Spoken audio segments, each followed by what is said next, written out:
नमस्कार दोस्तों आज हम इनहेरिटेंस टैक्स के बारे में बात करेंगे।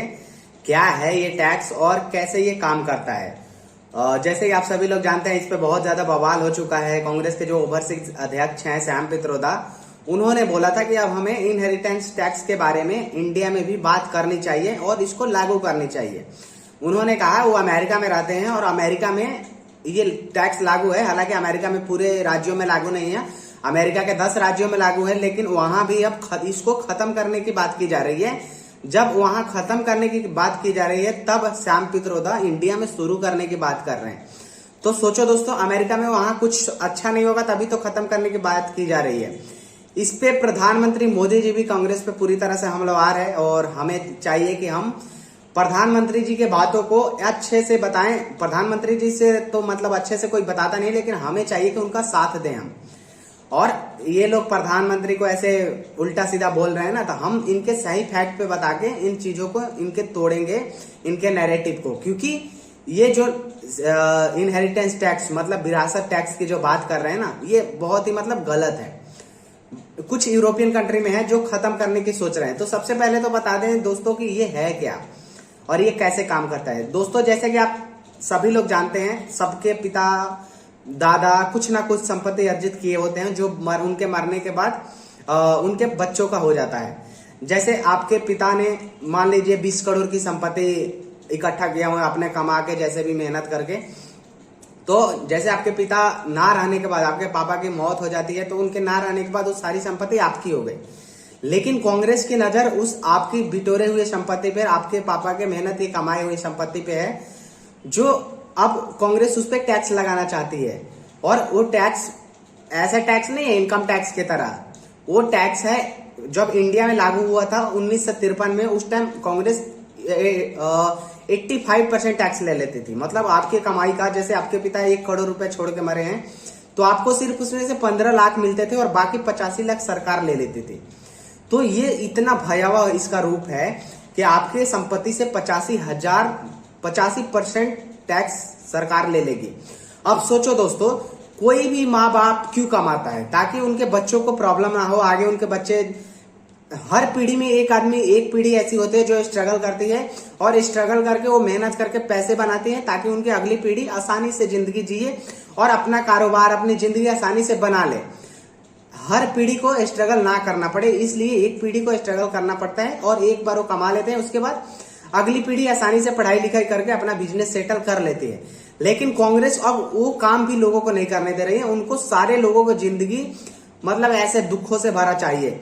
अब सोचो, आपकी संपत्ति, आपके पिता की कमाई हुई संपत्ति कांग्रेस ले लेगी, तो फिर आपको फिर से स्ट्रगल करना पड़ेगा। फिर आप मेहनत कर करके अर्जित करोगे, पता नहीं किस्मत में, सबको नसीब नहीं होता, मेहनत करने के बाद भी उतना नहीं मिलता जितना वो सोचे होते हैं। तो सोचो, फिर आपके बच्चों को स्ट्रगल करना पड़ेगा, तो क्या फायदा होगा हमें मेहनत करने की।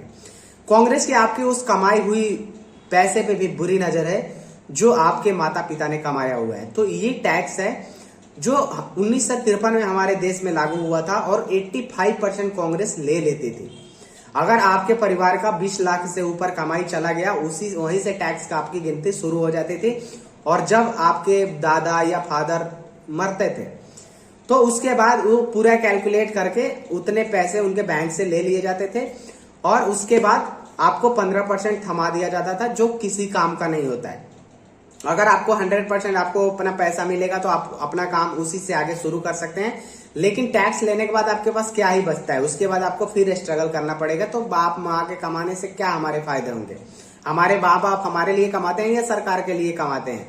उनका कहना है कि इससे बैलेंस बनेगा अमीर और गरीबों में। भाई, किसी ने मेहनत करके कमाया हुआ, आप क्यों किसी को बांटोगे? है ना? आपको अगर इतनी चिंता है तो आप गरीब के लिए कुछ ऐसे चीजें लाओ जिससे वो अमीर हो, नौकरी करे, पैसे कमाए। तो आप गरीब को अमीर नहीं बनाना चाहते, एक्चुअली में आपको गरीब को गरीब ही बनाना चाहते हैं, क्योंकि आप सब लोगों को ऐसे निकम्मा बनाना चाहते हैं ताकि लोग काम ना करें और उनको पता रहेगा कि अमीरों का टैक्स तो हमारे लिए जुगाड़ हो रहा है, बाद में हमें मिल जाएगा, फिर वो मेहनत नहीं करेंगे। और ऐसे निकम्मे ये लोग हिंदुस्तान के लोगों को बना रहे हैं, कांग्रेस के लोग, और यही चाहते हैं। ये लोग जब सत्ता में आएंगे ना, तो यही सब करेंगे। दूसरे अमीर लोगों के धन संपत्ति पर इनके नजर है, जिनके मेहनत से कमाई हुए संपत्ति है। भाई मैं अगर मेहनत करके 50,000 कमाता हूँ, कोई नहीं कमाता है, कोई शराब पीता है, या मान लो कोई, मैं अपने बाप को बोलूंगा तो अगर किसी को बुरा लग जाए, कोई मान लो मेरे पड़ोसी मेहनत कर रहा है, वो 1 लाख रुपए महीना कमा रहे, मैं शराब पी रहा हूँ, मैं रोज काम नहीं करता, मैं छुट्टी करता हूँ, मैं महीने का 10,000 कमाता हूँ। अब आप उसका 1 लाख लेके और मेरा 10,000 लेके 1,10,000 हो जाएगा, 55,000 दोनों में बांट दोगे तो उसको क्या फायदा होगा? उसका तो नुकसान ही होगा ना। फिर वो सोचेगा मैं मेहनत क्या करूं जब इसको देना है, फिर वो भी मेहनत करना बंद कर देगा, फिर वो और कम कमाएगा, फिर मुझे लगेगा कि वो तो कमा ही रहा है, फिर वो 55,000 अगले महीने 50,000 के काम करेगा, क्योंकि वो बोलेगा कि मेरे को तो कम ही मिलना है। फिर दोनों का बांट बांट के 25,000 हो जाएगा। फिर वो उसके दिमाग में चलेगा कि भाई मेहनत मैं क्यों करूं। इस तरह कर करके ये लोग एकदम निकामा बना देंगे मेहनती लोगों को भी।